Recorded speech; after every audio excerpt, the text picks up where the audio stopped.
नमस्कार दोस्तों, किताब घर के अगले एपिसोड में आपका स्वागत है। आपके साथ मैं हूं विकी तिवारी। दोस्तों, अगर आप हमारे इस चैनल पर नए हैं और पहली बार आए हैं तो सबसे पहले सब्सक्राइब करके बेल आइकन दबाना ना भूलें, जिससे हमारे आगे आने वाले हर वीडियो का नोटिफिकेशन सबसे पहले आपको मिले। इस वीडियो को अंत तक जरूर देखिएगा। दोस्तों आज हम एक और पुरानी कहानी पढ़ने जा रहे हैं। इसे लिखा है प्रेमचंद ने और इस कहानी का नाम है पंच परमेश्वर। जुम्मन शेख और अलगू चौधरी में गाढ़ी मित्रता थी। साझे में खेती होती थी, कुछ लेन देन में भी साझा था। एक को दूसरे पर अटल विश्वास था। जुम्मन जब हज करने गए थे तब अपना घर अलगू को सौंप गए थे और अलगू जब भी बाहर जाते तो जुम्मन पर अपना घर छोड़ देते थे। उनमें ना खान पान का व्यवहार था, ना धर्म का नाता, केवल विचार मिलते थे। मित्रता का मूल मंत्र भी यही है। इस मित्रता का जन्म उसी समय हुआ जब दोनों मित्र बालक ही थे और जुम्मन के पूज्य पिता जुमराती उन्हें शिक्षा प्रदान करते थे।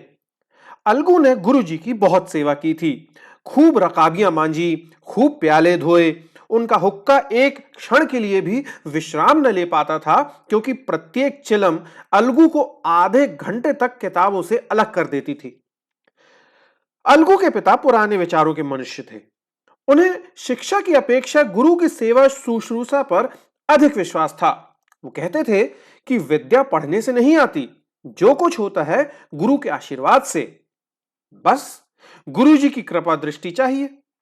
अतएव यदि अलगू पर जुमराती शेख के आशीर्वाद अथवा सत्संग का कुछ फल न हुआ तो यह मानकर संतोष कर लेगा कि विद्योपार्जन में उसने यथाशक्ति कोई बात उठा नहीं रखी। विद्या उसके भाग्य में ही ना थी तो कैसे आती। मगर जुमराती शेख स्वयं आशीर्वाद के कायल न थे। उन्हें अपने सौंटे पर अधिक भरोसा था और उसी सौंटे के प्रताप से आज आसपास के गांवों में जुम्मन की पूजा होती थी। उनके लिखे हुए रहननामे या बैनामे पर कचहरी का मुहर्रिर भी कलम न उठा सकता था। हल्के का डाकिया, कांस्टेबल और तहसील का चपरासी सब उनकी कृपा की आकांक्षा रखते थे। अतएव अलगू का मान उनके धन का कारण था। तो जुम्मन शेख अपनी अनमोल विद्या से ही सबके आदर पात्र बने थे। जुम्मन शेख की एक बूढ़ी खाला मौसी थी। उसके पास कुछ थोड़ी सी मिल्कियत थी, परंतु उसके निकट संबंधियों में कोई न था। जुम्मन ने लंबे चौड़े वादे करके वो मिल्कियत अपने नाम लिखवा ली थी। जब तक दान पत्र की रजिस्ट्री न हुई थी तब तक खाला जान का खूब आदर सत्कार किया गया। उन्हें खूब स्वादिष्ट पदार्थ खिलाए गए, हलवे पुलाव की वर्षा सी की गई। पर रजिस्ट्री की मोहर ने इन खातिरदारियों पर भी मानो मुहर लगा दी। जुम्मन की पत्नी करीमन रोटियों के साथ कड़वी बातों के कुछ तेज तीखे सालन भी देने लगी। जुम्मन शेख भी निठुर हो गए। अब बेचारी खाला जान को प्रायः नित्य ही ऐसी बातें सुननी पड़ती थी। बुढ़िया ना जाने कब तक जिएगी। 2-3 बीघे ऊसर क्या दे दिया, मानो मोल ले लिया है। बघारी दाल के बिना रोटियां नहीं उतरती। जितना रुपया इसके पेट में झोंक चुके उतने से तो अब तक गांव मोल ले लेते। कुछ दिन खाला जान ने सुना और सहा, पर जब ना सहा गया तब जुम्मन से शिकायत की। जुम्मन ने स्थानीय कर्मचारी गृह स्वामी के प्रबंध में दखल देना उचित न समझा। कुछ दिन तक और यूं ही रोध होकर काम चलता रहा। अंत में एक दिन खाला ने जुम्मन से कहा, बेटा, तुम्हारे साथ मेरा निर्वाह ना होगा। तुम मुझे रुपए दे दिया करो, मैं अपना पका खा लूंगी। जुम्मन ने धृष्टता के साथ उत्तर दिया, रुपए क्या यहां फलते हैं? खाला ने नम्रता से कहा, मुझे कुछ रूखा सूखा चाहिए भी कि नहीं? जुम्मन ने गंभीर स्वर से जवाब दिया, तो कोई ये थोड़े ही समझा था कि तुम मौत से लड़कर आई हो। खाला बिगड़ गई। उन्होंने पंचायत करने की धमकी दी। जुम्मन हंसे। जिस तरह कोई शिकारी हिरन को जाल की तरफ जाते देखकर मन ही मन हंसता है। वो बोले, हाँ जरूर पंचायत करो, फैसला हो जाए। मुझे भी ये रात दिन की खटपट पसंद नहीं। पंचायत में किसकी जीत होगी इस विषय में जुम्मन को कुछ भी संदेह न था। आसपास के गांवों में ऐसा कौन था जो उसके अनुग्रहों का ऋणी ना हो? ऐसा कौन था जो उसको शत्रु बनाने का साहस कर सके? किसमें इतना बल था जो उसका सामना कर सके? आसमान के फरिश्ते तो पंचायत करने आएंगे नहीं। इसके बाद कई दिन तक बूढ़ी खाला हाथ में एक लकड़ी लिए आसपास के गांवों में दौड़ती रही। कमर झुककर कमान हो गई थी। एक एक पग चलना दूभर था, मगर बात आ पड़ी थी, उसका निर्णय करना जरूरी था। बिरला ही कोई भला आदमी होगा जिसके सामने बुढ़िया ने दुख के आंसू ना बहाए हों। किसी ने तो यों ही ऊपरी मन से हूं हां करके टाल दिया और किसी ने इस अन्याय पर जमाने को गालियां दी। कहा, कब्र में पांव लटके हुए हैं, आज मरे कल दूसरा दिन, पर हवस नहीं मानती। अब तुम्हें क्या चाहिए? रोटी खाओ और अल्लाह का नाम लो। तुम्हें अब खेती बाड़ी से क्या काम? कुछ ऐसे सज्जन भी थे जिन्हें हास्य रस के रसास्वादन का अच्छा अवसर मिला। झुकी हुई कमर, पोपला मुंह, सन के से बाल, इतनी सामग्री एकत्र हो तब हंसी क्यों ना आए? ऐसे न्यायप्रिय, दयालु, दीन वत्सल पुरुष बहुत कम थे जिन्होंने उस अबला के दुखड़े को गौर से सुना हो और उसको सांत्वना दी हो। चारों ओर से घूम घाम कर बेचारी अलगू चौधरी के पास आई, लाठी पटक दी और दम लेकर बोली, बेटा, तुम भी दम भर के लिए मेरी पंचायत में चले आना। अलगू, मुझे बुलाकर क्या करोगी? कई गांव के आदमी तो आएंगे ही। खाला, अपनी विपद तो सबके आगे रो आई, अब आने ना आने का अख्तियार उनको है। अलगू, यो आने को आ जाऊंगा मगर पंचायत में मुंह ना खोलूंगा। खाला, क्यों बेटा? अलगू, अब इसका क्या जवाब दूं? अपनी खुशी। जुम्मन मेरा पुराना मित्र है, उससे बिगाड़ नहीं कर सकता। खाला, बेटा, क्या बिगाड़ के डर से ईमान की बात ना कहोगे? हमारे सोए हुए धर्म ज्ञान की सारी संपत्ति लुट जाए तो उसे खबर नहीं होती, परंतु ललकार सुनकर वो सचेत हो जाता है, फिर उसे कोई जीत नहीं सकता। अलगू इस सवाल का कोई उत्तर न दे सका, पर उसके हृदय में ये शब्द गूंज रहे थे, क्या बिगाड़ के डर से ईमान की बात ना कहोगे? संध्या समय एक पेड़ के नीचे पंचायत बैठी। शेख जुम्मन ने पहले से ही फर्श बिछा रखा था। उन्होंने पान, इलायची, हुक्के, तंबाकू आदि का प्रबंध भी किया था। हाँ, वो स्वयं अलबत्ता अलगू चौधरी के साथ जरा दूर पर बैठे हुए थे। जब पंचायत में कोई आ जाता था तब दबे हुए सलाम से उसका स्वागत करते थे। जब सूर्य अस्त हो गया और चिड़ियों की कलरव युक्त पंचायत पेड़ों पर बैठी, तब यहां भी पंचायत शुरू हुई। फर्श की एक एक अंगुल जमीन भर गई, पर अधिकांश दर्शक ही थे। निमंत्रित महाशयों में से केवल वे ही लोग पधारे थे जिन्हें जुम्मन से अपनी कुछ कसर निकालनी थी। एक कोने में आग सुलग रही थी। नाई ताबड़तोड़ चिलम भर रहा था। यह निर्णय करना असंभव था कि सुलगते हुए ओपलों में से अधिक धुआं निकलता था या चिलम के दमों से। लड़के इधर उधर दौड़ रहे थे, कोई आपस में गाली गलौज करते और कोई रोते थे। चारों तरफ कोलाहल मच रहा था। गांव के कुत्ते इस जमाव को भोज समझकर झुंड के झुंड जमा हो गए थे। पंच लोग बैठ गए तो बूढ़ी खाला ने उनसे विनती की, पंचों, आज 3 साल हुए मैंने अपनी सारी जायदाद अपने भांजे जुम्मन के नाम लिख दी थी। इसे आप लोग जानते ही होंगे। जुम्मन ने मुझे ताहयात रोटी कपड़ा देना कबूल किया। साल भर तो मैंने इसके साथ रो धोकर काटा, पर अब रात दिन का रोना नहीं सहा जाता। मुझे ना पेट की रोटी मिलती है, ना तन का कपड़ा। बेकस बेवा हूं, कचहरी दरबार नहीं कर सकती। तुम्हारे सिवा और किसको अपना दुख सुनाऊं? तुम लोग जो राह निकाल दो उसी राह पर चलूं। अगर मुझ में कोई ऐब देखो तो मेरे मुंह पर थप्पड़ मारो। जुम्मन में बुराई देखो तो उसे समझाओ। क्यों एक बेकस की आह लेता है? मैं पंचों का हुक्म सिर माथे पर चढ़ाऊंगी। रामधन मिश्र, जिनके कई आसामियों को जुम्मन ने अपने गांव में बसा लिया था, बोले, जुम्मन मियां, किसे पंच बदते हो? अभी से इसका निपटारा कर लो, फिर जो कुछ पंच कहेंगे वही मानना पड़ेगा। जुम्मन को इस समय सदस्यों में विशेषकर वही लोग दिख पड़े जिनसे किसी न किसी कारण उनका वैमनस्य था। जुम्मन बोले, पंचों का हुक्म अल्लाह का हुक्म है। खालाजान जिसे चाहे उसे बदे, मुझे कोई उज्र नहीं। खाला ने चिल्लाकर कहा, अरे अल्लाह के बंदे, पंचों का नाम क्यों नहीं बता देता? कुछ मुझे भी तो मालूम हो। जुम्मन ने क्रोध से कहा, अब इस वक्त मेरा मुंह ना खुलवाओ। तुम्हारी बन पड़ी है, जिसे चाहो पंच बदो। खालाजान जुम्मन के आक्षेप को समझ गई। वो बोली, बेटा खुदा से डरो। पंच न किसी के दोस्त होते हैं न किसी के दुश्मन। कैसी बात कहते हो? और तुम्हारा किसी पर विश्वास ना हो तो जाने दो। अलगू चौधरी को तो मानते हो, लो मैं उन्हीं को सरपंच बदती हूं। जुम्मन शेख आनंद से फूल उठे, परंतु भावों को छिपाकर बोले, अलगू ही सही। मेरे लिए जैसे रामधन वैसे अलगू।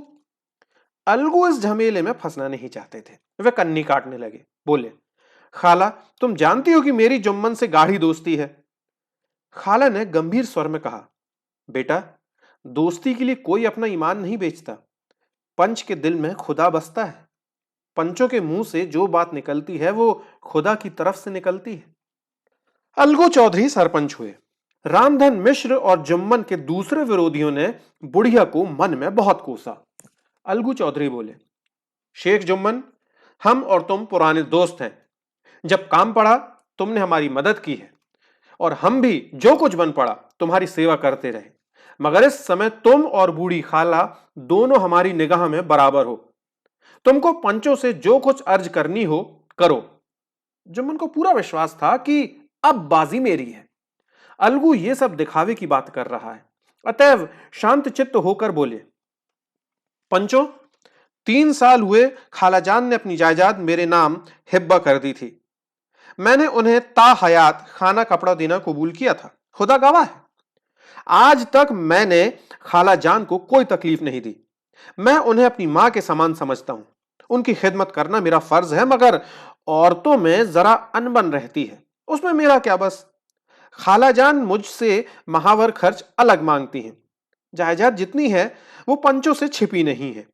उससे उतना मुनाफा नहीं होता है कि महावर खर्च दे सकूं। इसके अलावा हिब्बा नामे में महावर खर्च का कोई जिक्र नहीं। नहीं तो मैं भूल कर भी इस झमेले में ना पड़ता। बस मुझे यही कहना है। आइंदा पंचों का अख्तियार है, जो फैसला चाहें करें। अलगू चौधरी को हमेशा कचहरी से काम पड़ता था, अतएव वह पूरा कानूनी आदमी था। उसने जुम्मन से जिरह शुरू की। एक एक प्रश्न जुम्मन के हृदय पर हथौड़े की चोट की तरह पड़ता था। रामधन मिश्र इन प्रश्नों पर मुग्ध हो जाते थे। जुम्मन चकित थे कि अलगू को क्या हो गया है। अभी ये अलगू मेरे साथ बैठा हुआ कैसी कैसी बातें कर रहा था। इतनी ही देर में ऐसी काया पलट हो गई कि मेरी जड़ खोदने पर तुला हुआ है।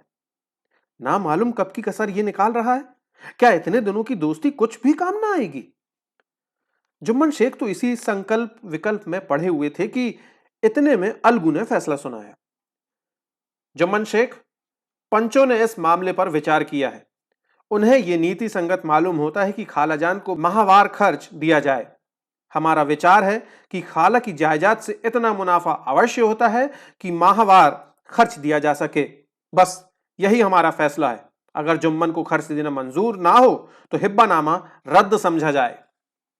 यह फैसला सुनते ही जुम्मन सन्नाटे में आ गए। जो अपना मित्र हो वो शत्रु का व्यवहार करे और गले पर छुरी फेरे, इसे समय के हेर फेर के सिवा और क्या कहें। जिस पर पूरा भरोसा था उसने समय पड़ने पर धोखा दिया। ऐसे ही अवसरों पर झूठे सच्चे मित्रों की परीक्षा की जाती है। यही कलयुग की दोस्ती है। अगर लोग ऐसे कपटी धोखेबाज ना होते तो देश में आपत्तियों का प्रकोप क्यों होता। ये हैजा, प्लेग आदि व्याधियों, दुष्कर्मों के ही दंड हैं। मगर रामधन मिश्र और अन्य पंच अलगू चौधरी की इस नीति परायणता की प्रशंसा जी खोल कर रहे थे। वे कहते थे, इसका नाम है पंचायत।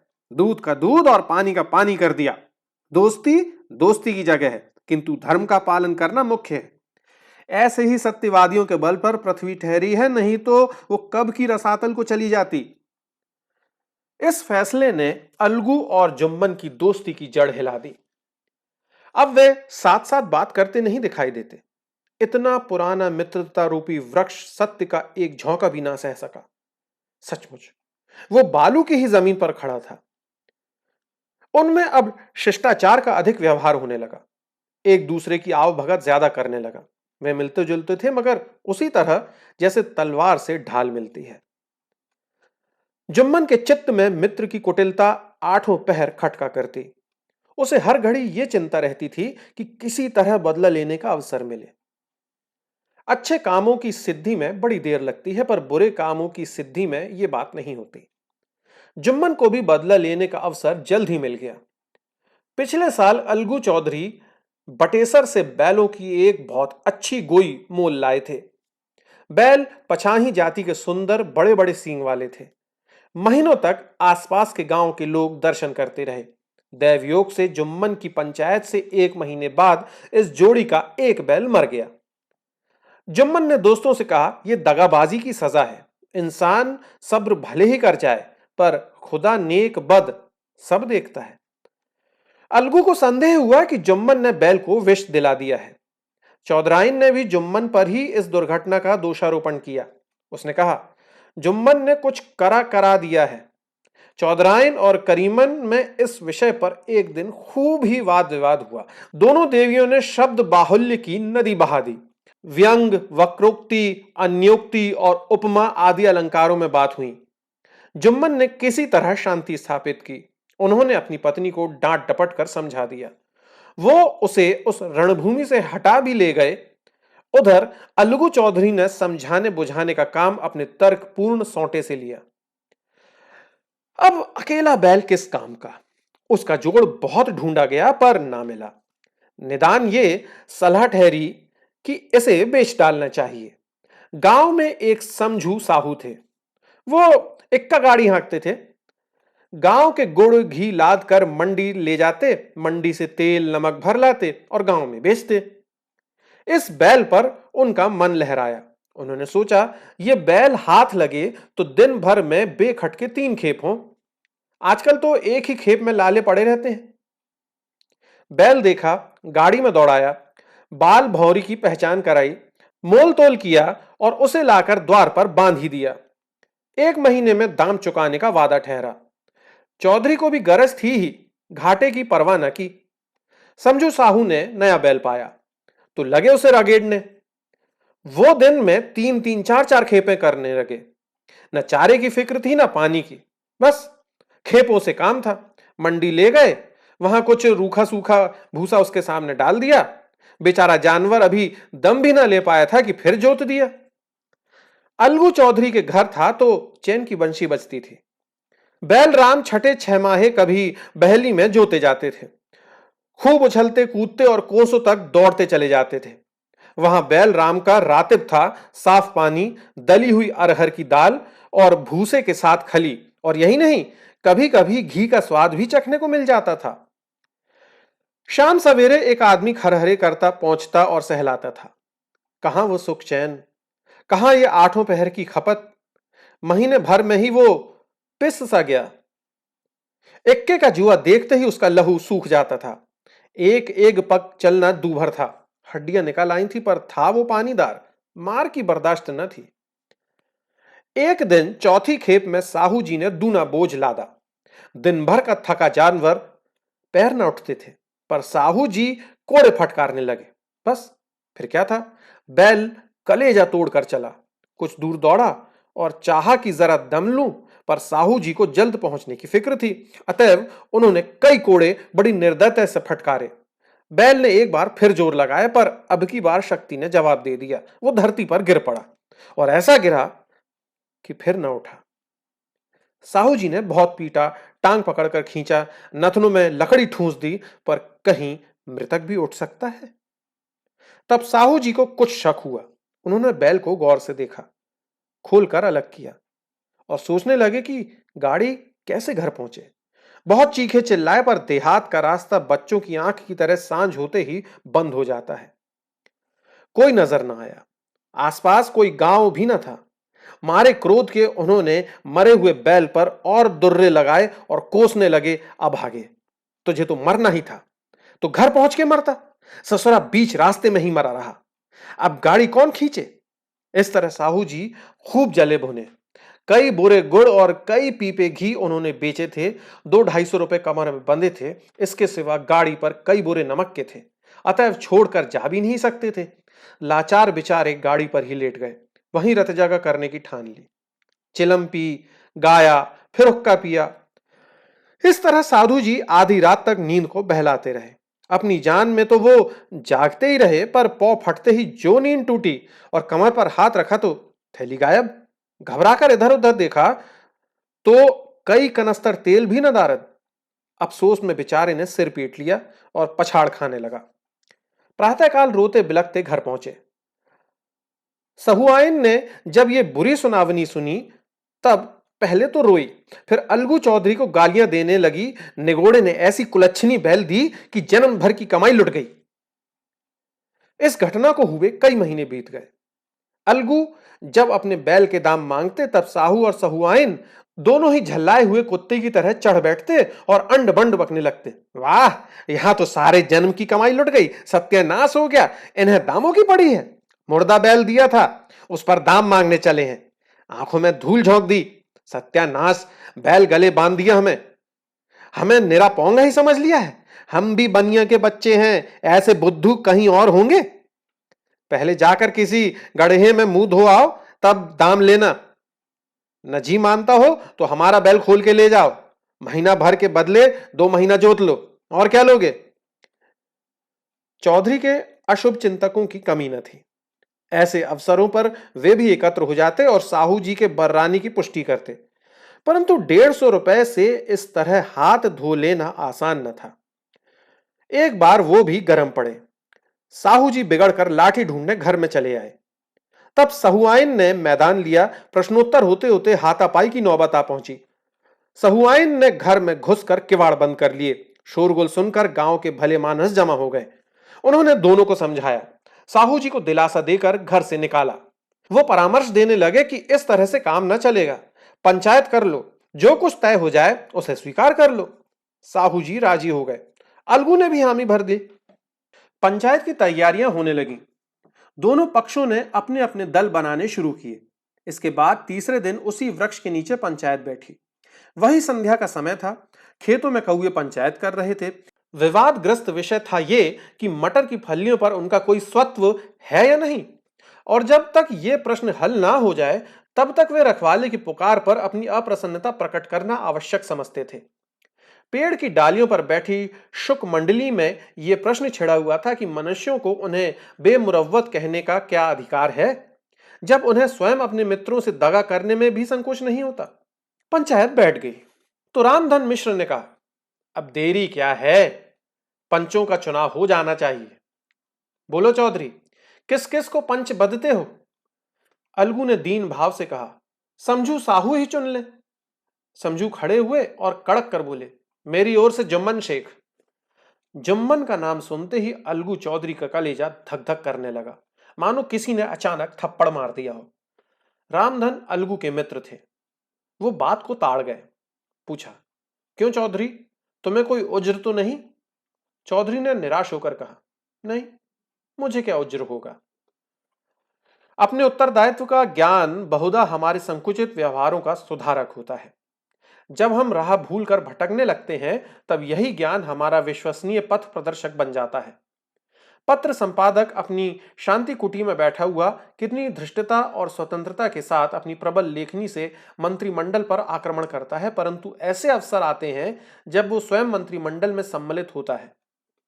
मंडल के भवन में पग धरते ही उसकी लेखनी कितनी मर्मज्ञ, कितनी विचारशील, कितनी न्यायपारायण हो जाती है। इसका कारण उत्तरदायित्व का ज्ञान है। नवयुवक युवावस्था में कितना उद्दंड रहता है, माता पिता उसकी ओर से कितने चिंतित रहते हैं। वे उसे कुल कलंक समझते हैं, परंतु थोड़े ही समय में परिवार का बोझ सिर पर पड़ते ही वो अव्यवस्थित चित्त उन्मत्त युवक कितना धैर्यशील, कैसा शांत चित्त हो जाता है, यह भी उत्तरदायित्व के ज्ञान का फल है। जुम्मन शेख के मन में भी सरपंच का उच्च स्थान ग्रहण करते ही अपनी जिम्मेदारी का भाव पैदा हुआ। उसने सोचा, मैं इस वक्त न्याय और धर्म के सर्वोच्च आसन पर बैठा हूं। मेरे मुंह से इस समय जो कुछ निकलेगा वो देववाणी के सदृश है और देववाणी में मेरे मनोविकारों का कदापि समावेश ना होना चाहिए। मुझे सत्य से जौ भर भी टलना उचित नहीं। पंचों ने दोनों पक्षों से सवाल जवाब करने शुरू किए। बहुत देर तक दोनों दल अपने अपने पक्ष का समर्थन करते रहे। इस विषय में तो सब सहमत थे कि समझू को बैल का मूल्य देना चाहिए, परंतु दो महाशय इस कारण रियायत करना चाहते थे कि बैल के मर जाने से समझू को हानि हुई। इसके प्रतिकूल दो सभ्य मूल के अतिरिक्त समझू को दंड भी देना चाहते थे, जिससे फिर किसी को पशुओं के साथ ऐसी निर्दयता करने का साहस न हो। अंत में जुम्मन ने फैसला सुनाया। अलगू चौधरी और समझू साहू, पंचों ने तुम्हारे मामले पर अच्छी तरह विचार किया है। समझू को उचित है कि बैल का पूरा दाम दे। जिस वक्त उन्होंने बैल लिया उसे कोई बीमारी न थी। अगर उसी समय दाम दे दिए जाते तो आज समझू उसे फेर लेने का आग्रह न करते।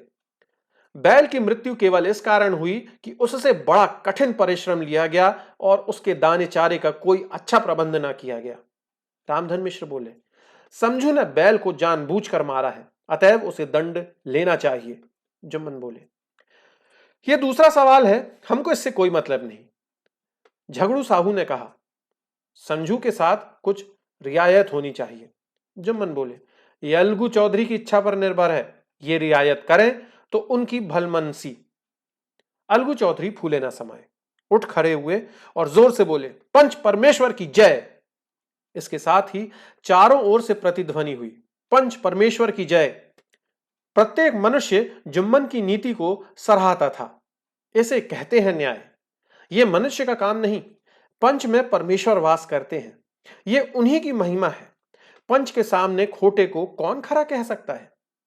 थोड़ी देर बाद जुम्मन अलगू के पास आए और उनके गले लिपट कर बोले, भैया, जब से तुमने मेरी पंचायत की तब से मैं तुम्हारा प्राणघातक शत्रु बन गया था, पर आज मुझे ज्ञात हुआ कि पंच के पद पर बैठकर न कोई किसी का दोस्त होता है न दुश्मन। न्याय के सिवा उसे और कुछ नहीं सूझता। आज मुझे विश्वास हो गया कि पंच की जबान से खुदा बोलता है। अलगू रोने लगे। इस पानी से दोनों के दिलों का मैल धुल गया। मित्रता की मुरझाई हुई लता फिर हरी हो गई। दोस्तों, हमारा आज का ये वीडियो आपको कैसा लगा हमें कमेंट करके जरूर बताइएगा। इसके साथ ही हमें लाइक कीजिए, शेयर कीजिए, सब्सक्राइब कीजिए और हाँ, बेल आइकन दबाना बिल्कुल मत भूलें, जिससे हमारे आगे आने वाले हर वीडियो का नोटिफिकेशन सबसे पहले आपको मिले। हम अपने अगले एपिसोड के साथ जल्दी हाजिर होते हैं, तब तक के लिए नमस्कार।